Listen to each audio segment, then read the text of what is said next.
কি করলে রোজা ভেঙে যায়। তো এটা বোঝার আগে আমরা যদি রোজার সংজ্ঞাটা বুঝি, রোজা কাকে বলে, সিয়াম কাকে বলে, আপনারা নিজেই বলতে পারবেন কি করলে রোজা ভাঙে। রোজার সংজ্ঞা হচ্ছে আসওমু হুয়াল ইমসাকু আনিল আখলি ওয়া শুরবি ওয়াল জিমাই মিন তুলুইল ফাজরি ইলা গুরুবিশ শামসি মা নিয়া। মানে রোজা হচ্ছে বিরত থাকার নাম। কি থেকে? খাওয়া থেকে, পান করা থেকে, ফিজিক্যাল ইন্টিমেসি থেকে স্ত্রীর সাথে, সকাল থেকে শুরু করে, ফজর থেকে শুরু করে ইলা গুরুবিশ শামস মানে সানসেট পর্যন্ত, সূর্যাস্ত পর্যন্ত, মা নিয়তের সাথে। ক্লিয়ার হয়ে গেছে না? রোজা হচ্ছে বিরত থাকার নাম। খাওয়া থেকে বিরত, পান থেকে, ফিজিক্যাল ইন্টারকোর্স থেকে, সকাল থেকে শুরু করে সন্ধ্যা পর্যন্ত নিয়তের সাথে। তো এই সংজ্ঞা থেকেই তো বোঝা যায় কি করলে, খেলে রোজা ভেঙে যায়, ড্রিঙ্কস করলে রোজা ভেঙে যায়, বিবাহিতরা দিনের বেলায় ফিজিক্যাল ইন্টিমেসিতে গেলে রোজা ভেঙে যায়। তো আমরা এবার পয়েন্ট আকারে শুনবো যে কি কি কাজ করলে। এখানে মৌলিকভাবে 3টা জিনিসের কথা বলা হয়েছে, কিন্তু আরো কিছু জিনিস আছে যেগুলো করলে আপনার রোজা ভেঙে যাবে। আসুন আমরা সেগুলো শুনি। 1 নম্বরে হচ্ছে ইচ্ছা করে যদি আপনি খান, ইচ্ছা করে খাইতে হবে, বুঝছেন? ভুল করে খাইলে কিন্তু রোজা ভাঙে না। খুব মজার না ব্যাপারটা? অনেক সময় এমন হয়, অনেকের অভ্যাস যে সকালবেলা সে ঘুম থেকে উঠে পানি খায়। তো আপনি হঠাৎ করে 1 গ্লাস পানি খেয়ে ফেলছেন, খাওয়ার পরে মনে হয়েছে ওরে আমি তো রোজা, এখন কি হবে বলেন তো? ভাঙবে না? ভাঙবে না, ভাঙে নাই। শুধু 1 গ্লাস পানি না, ভুলে যদি 1 প্লেট ভাতও খেয়ে ফেলেন, ভুলে, রোজা ভাঙবে না। তো রোজা অবস্থায় এত বড় ভুল অবশ্য কেউ করে না, কি বলেন? পানির এটা হয়ে যায়, তাও প্রথম 1, 2, 3 রোজায় হয় না? প্রথম 1 দিন, 2 দিন, 3 দিনে অনেক সময় এরকম হয় যে ভুল করে পানি খেয়ে ফেলে। তো ভুল করে যদি কেউ খায় তার রোজা ভাঙে না। অথবা জোর করে যদি কাউকে খাওয়ানো হয় রোজা ভাঙে না। ফোর্সফুলি খাওয়াইলে ভাঙে না, ইন্টেনশনালি যদি কেউ খায় রোজা ভেঙে যায়। ক্লিয়ার? 2 নাম্বার, ড্রিঙ্কিং ইন্টেনশনালি, যদি পান করে ইচ্ছাকৃত, রোজা ভেঙে যায়। 3 নম্বরে হচ্ছে ফিজিক্যাল ইন্টারকোর্স, দিনের বেলায় যদি ফিজিক্যাল ইন্টিমেসিতে যায় হাজব্যান্ড ওয়াইফ এবং দেহ থেকে যদি সিমেন আউট হয় রোজা ভেঙে যায়। তবে ইচ্ছাকৃত যদি আপনি রোজা ভাঙেন, এটা বড্ড ভয়ঙ্কর প্রিয় ভাইরা। এটা খেয়াল করে মনে রাখবেন যে ইচ্ছা করে রোজা ভাঙার চেয়ে বড় স্পর্ধা আর হতে পারে না। কারণ এই রোজা রাখাটা কি রমাদানে ফরজ।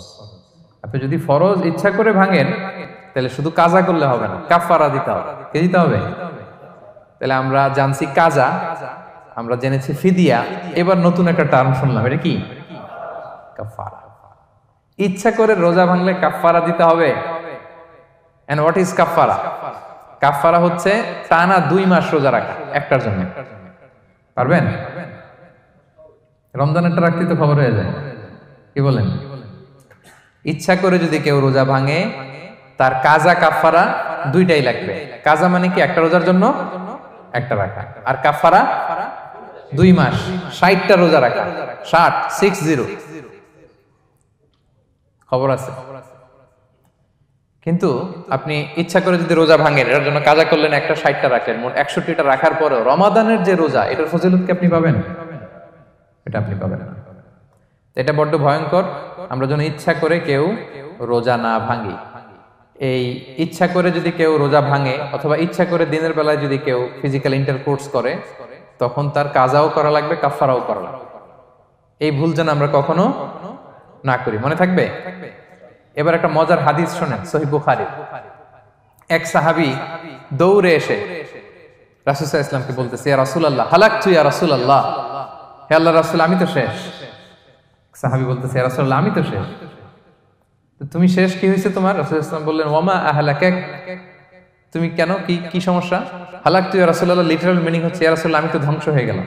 রাসূল বললেন, কি হয়েছে, কিভাবে ধ্বংস হয়ে গেলাম? তো সাহাবী বললেন, ওয়াকাআতু আলা ইমরাআতি ফি রমাদান, আমি রমাদানের দিনের বেলায় আমার স্ত্রীর সাথে ফিজিক্যাল ইন্টারকোর্স করে ফেলেছি, আমি তো শেষ, ইয়া রাসূলুল্লাহ আমারে বাঁচান। তারপর রাসূল সাল্লাল্লাহু আলাইহি ওয়াসাল্লাম বললেন, হাল তাজিদু মা কা'তিকু রাকাবা, তুমি কি একটা দাস আজাদ করতে পারবে? কাফারার মূল বিধান হচ্ছে দাস আজাদ করা অথবা 60টা রোজা রাখা অথবা 60 জনকে খাওয়ানো। ওকে, তো রাসূল সাল্লাল্লাহু আলাইহি ওয়াসাল্লাম বলতেছে, তুমি কি একটা দাস আজাদ করতে পারবে? উনি বলল, না আমার তো এই সক্ষমতা নাই, আমি পারবো না। তো রাসূল সাল্লাল্লাহু আলাইহি ওয়াসাল্লাম বললেন, ফাহাল তাস্তাতিউ আন তাসুমা শাহরাইনি মুতাতাবিআইন, তাহলে টানা 60 দিন রোজা রাখতে পারবে? বলতেছে লা ইয়া রাসূলুল্লাহ, এটাও আমি পারবো না, 60 দিন রোজা রাখা আমার পক্ষে সম্ভব না। এরপর রাসূল সাল্লাল্লাহু আলাইহি ওয়াসাল্লাম বললেন ফাহাল তাজিদু মা তুতঈমু 60 মিসকিনান, তাহলে 60 জনকে খাবার খাওয়াইতে পারবে? বলতেছে না, এটাও পারবে না। তো কোনোটাই সে পারবে না। এবার উনি বসে রইলেন। ফাউতিয়া বিআরাকিন ফিহি তাম, হঠাৎ করে রাসূল সাল্লাল্লাহু আলাইহি ওয়াসাল্লামের কাছে এক ঝুড়ি খেজুর আসলো। এবার রাসূল সাল্লাল্লাহু আলাইহি ওয়াসাল্লাম বললেন সেই লোক কোথায় যে কিছুই করতে পারবে না, একে ডাকো। এবার আসলেন। এবার রাসূল সাল্লাল্লাহু আলাইহি ওয়াসাল্লাম বললেন তুমি দাসও আজাদ করতে পারবে না, 60 দিন রোজা রাখার নিয়ম এটাও পারবে না, 60 জনকে খাওয়ানো এটারও সক্ষমতা নাই, তাহলে এই যে এক ঝুড়ি খেজুর আসছে আমার কাছে সাদাকার খেজুর, যাও এটা তুমি দান করে দাও আল্লাহর রাস্তায়। এবার উনি বলতেছে আলা আফকারা মিন্না ইয়া রাসূলুল্লাহ, আমার চেয়েও গরীব কাউরে দান করব? রাসূল সাল্লাল্লাহু আলাইহি ওয়াসাল্লাম বললেন হ্যাঁ। উনি বলতেছে যে আমার চেয়ে গরীব মদিনায় কেউ নাই। উনি বললেন ফামা বাইনা লাবাতাইহা আহলু বাইতিন আহওয়াজু ইলাইহি মিন্না ইয়া রাসূলুল্লাহ, এই মদিনায় আমার চেয়ে গরীব, মানে এটার প্রতি মুখাপেক্ষী আমার চেয়ে বেশি কেউ আর নাই। ফাদাহিকান নবী সাল্লাল্লাহু আলাইহি ওয়াসাল্লাম, রাসূল সাল্লাল্লাহু আলাইহি ওয়াসাল্লাম এই কথা শুনে হেসে দিলেন। হাত্তা বাদাত আনিয়াবু, রাসূল সাল্লাল্লাহু আলাইহি ওয়াসাল্লামের চোয়ালের দুই পাশের দাঁত দেখা গেল। রাসূল সাল্লাল্লাহু আলাইহি ওয়াসাল্লাম সাধারণত হাসতেন না, দেহেক যেটা এটা খুব কম হাসতেন না, তিনি তাবাসসুম যেটা স্মাইলিং মুচকি হাসতেন, ওটাতে দাঁত দেখা যায়। কিন্তু এই লোকের কাণ্ড দেখে, এই সাহাবী রাদিয়াল্লাহু তাআলা আনহুর কাণ্ড দেখে রাসূল সাল্লাল্লাহু আলাইহি ওয়াসাল্লাম হাসি আর থামে রাখতে পারলেন না। ফাদাহিকান নবী সাল্লাল্লাহু আলাইহি ওয়াসাল্লাম, রাসূল সাল্লাল্লাহু আলাইহি ওয়াসাল্লাম এমন হেসেই দিলেন যে ওনার দাঁত দেখা গেল, এরকম হাসি উনি হাসেন না। এরপর রাসূল সাল্লাল্লাহু আলাইহি ওয়াসাল্লাম বললেন কি আর করা, যাও ইযহাব ফাআতঈমহু আহলাক, যাও নিয়ে তোমার ফ্যামিলিতে খাও। করছো তুমি বড় ভুল, এখানে কাফারা দিতে হবে, 60টা রোজা রাখা, দাস মুক্তি, 60 জনকে খাওয়ানো, কিছুই পারবা না। আসলো খেজুরের বক্স, তোমার সাহায্য করার জন্য দিলাম, যাও এটা সদকা করো। এখন তুমি বলতেছো তোমার চেয়ে গরীব আর মদিনায় কেউ নেই, তো কি আর করা, যাও তুমি খাও। তো এই মজার হাদিসটা এই কাফারা রিলেটেড হাদিসের মধ্যে এসেছে। তো যদি আপনি ভুল করে, আপনি যদি ইন্টেনশনালি ইচ্ছা করে যদি রোজা ভেঙে ফেলেন, প্রিয় ভাইরা, এটা কিন্তু বড্ড ভয়ঙ্কর। এটার জন্য আপনার কাফারা দিতে হবে, 60টা রোজা রাখতে হবে। এটা যদি না পারেন 60 জনকে খাওয়াতে হবে। কোনোটাই তো সহজ না, কি বলেন? অনেক ব্যয় সাপেক্ষ। গেল 3টা গেল। আর কি করলে রোজা ভেঙে যায়? ইচ্ছা করে যদি বমি করে রোজা ভেঙে যাবে, তবে অনিচ্ছা সত্ত্বে বমি আসলে রোজা ভাঙে। ক্লিয়ার?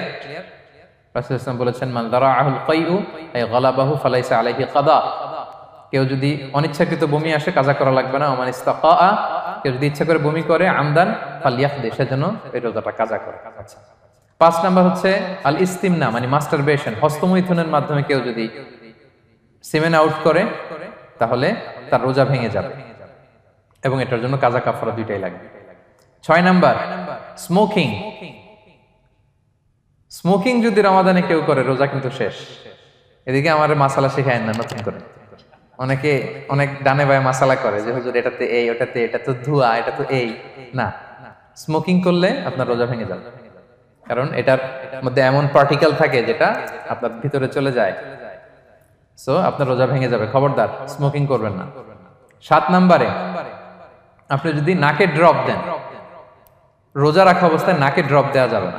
হ্যাঁ, নাক হচ্ছে gateway to reach in the stomach, এটা স্টোমাকে পৌঁছার একটা গেটওয়ে।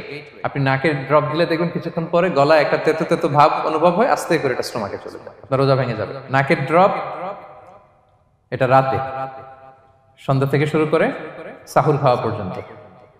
আচ্ছা, এজন্য রমাদানে কিন্তু ওযু করার সময় নাকে পানি দিতে সাবধান। হ্যাঁ, ফরজ গোসলের সময় নাকে পানি দিতে সাবধান, খুব বেশি ইস্তেনশাক করা